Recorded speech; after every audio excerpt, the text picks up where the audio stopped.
This is Sri Lanka's most watched nightly news program. Channel 1 News reaches millions of viewers every evening. It's one of several news channels and more than 24 newspapers. While on the surface the country's media is thriving, the reality is more complex. Sri Lanka's bloody civil war earned it a reputation of being one of the world's most dangerous places for journalists. 4 years after the end of the conflict, threats and attacks on media continue. Lal Wickrematunge founded the Sunday Leader with his brother Lasantha in the mid-1990s. Lasantha Wickrematunge, who edited the paper and was a vocal critic of the government, was shot dead a few months before the 26-year civil war ended. He expected nothing to happen, and he constantly said, God is on my side because I'm on the right side.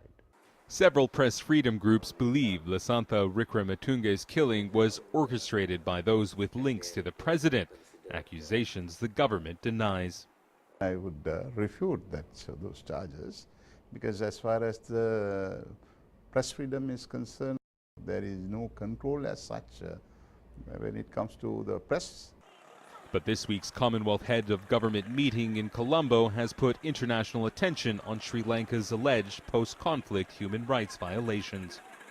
The pattern of violence that followed the end of the Civil War included a period of what's called white van attacks, in which dozens of people, from journalists to social activists, were abducted in commercial vehicles.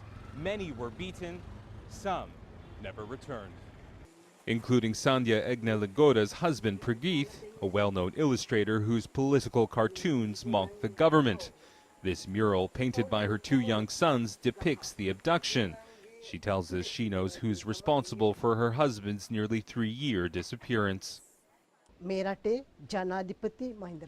Sri Lankan government and President Mahinda Rajapaksa are behind it, which is why I have no faith I will get my husband back. And while Sri Lanka's media is expanding, its independence, press freedom advocates say, is continuing to shrink.